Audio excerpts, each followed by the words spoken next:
बोले श्री सतगुरुदेव महाराज की जय। प्यारी सात संगत जी, आप जो ये 10/10 लाइन में लगे हुए सभी संत महात्माओं का दर्शन कर रहे हैं। 22 जुलाई 2023 को बड़ोगा आश्रम में संत बाबा निक्का सिंह महाराज जी के देह दिवस पर संत समागम सम्मिलित हुआ था और ये योग ऋषि ब्रह्म ऋषि सोलन तो अपने विचार प्रकट कर रहे हैं। जो सदा शांत है और सभी दुखों से परे है, उस महान प्रतीक योग को धारण करो, जिसके धारण करने से बिना हानि उठाए समस्त संसार आपका अनुगमन करता है और सुंदर स्वास्थ्य, शांति एवं सुव्यवस्था को उपलब्ध होता है। योग महान है, योग का पथिक महान है, योग की देशना वो महान है और आदि काल से योग के आदि प्रवर्तक महर्षि भगवान पतंजलि अति महान है, जिनके प्रसाद से कृपा से ये सृष्टि आज उस सुगंध को, उस योग में आंतरिक प्रकाश को अनुभव करती रही है और करती रहेगी। संत शिष्यत्व में एक आध्यात्मिक भूख पैदा करते हैं।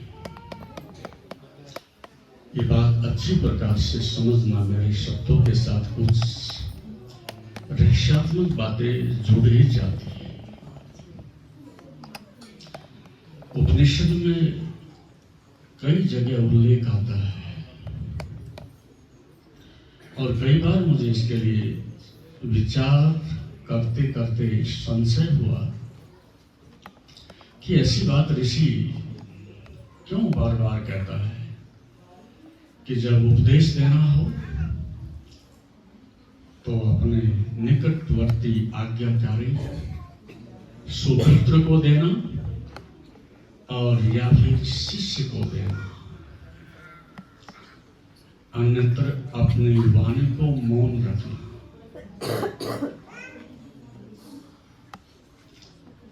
क्यों इस प्रकार की बात ऋषि कह देता है? क्या दूसरों के लिए ज्ञान नहीं होना चाहिए?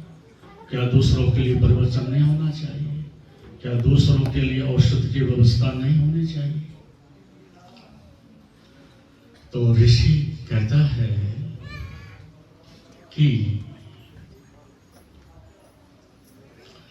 भूमि में एक साधारण किसान भी तब बीज डालता है तो उसमें अंकुरित होने की संभावना दिखाई देती है, फसल आने की संभावना दिखाई देती है, पुरुषार्थ व्यर्थ ना जाए, समय नष्ट न जाए, बीज नष्ट न हो जाए और पुरुषार्थ सफल हो। इसी को प्रज्ञाशील, मनीषी और ऋषि पात्रता कह करके पुकारते हैं। तो ऋषियों ने इसके लिए बड़े प्रयास किए। जैसे एक शिल्पीकार पत्थर को घड़ता है, मारता नहीं है, सताता नहीं है, आक्रमण नहीं करता, अत्यंत प्रेम करता है, लेकिन बाहर से जो आघात होते हैं, प्रहार होते हैं, उनसे दिखाई पड़ता है कि कुछ प्रहार हो रहा, आक्रमण हो रहा है, लेकिन शिल्पीकार के मन में एक भारी करुणा है, बड़ा प्रेम है और उसको लक्ष्य दिखाई पड़ रहा है कि देखते देखते सायंकाल तक इसमें से सुंदर प्रतिमा मुस्कुराती हुई, आशीष देती हुई दिखाई पड़ेगी। तो शिष्य और गुरु की जो परंपरा रही है, उसके पीछे ये समस्त जो ब्रह्मत्व का, अध्यात्म का, योग का विषाद संसार में आज भी बच रहा है, वो तब जब उस गुरु और शिष्य के मध्य उस आध्यात्मिक भूख को पैदा करने के लिए एक तपस्या से, साधना से, शिष्यत्व से, तपस्या से उसको सींचा गया, उसकी कीमत चुकाई गई और शीश चरणों में न झुक करके उस अस्तित्व के लिए, गुरु के लिए नमनशील होकर के सर्वस्व अपना न्यौछावर कर देता है।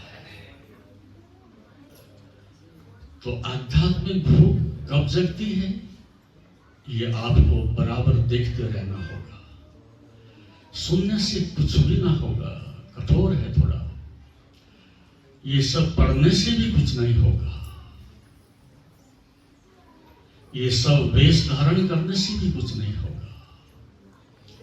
मंदिर में जाके घंटियां बजाएं, उससे भी कुछ नहीं होगा। अपनी संपदा में से सब दान दे दे तो भी कुछ नहीं होगा।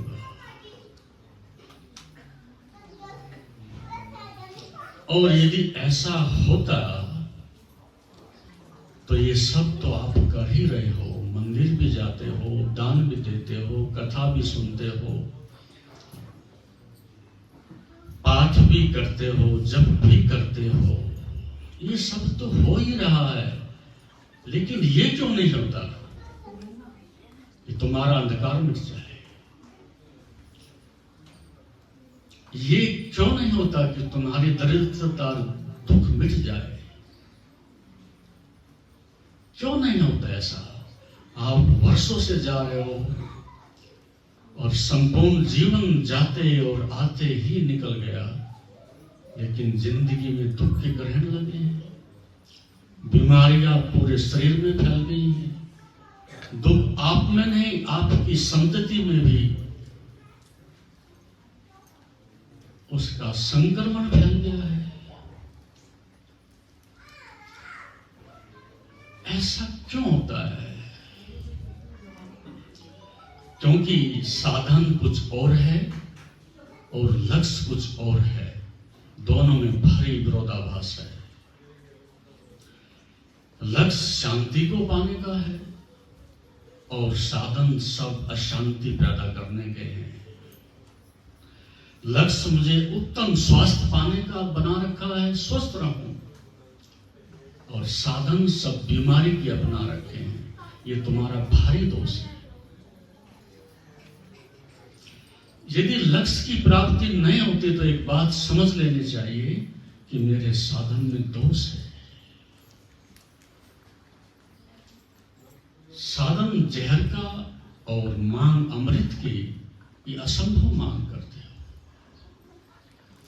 तो ये बात अपने प्रति ईमानदार होना, ये बात सहर्ष स्वीकार करना और ये अवलोकन करना और दूसरों पर नहीं, अपने ऊपर ये कृपा करना कि क्या मैं ऐसा ही अभागा मर जाऊंगा?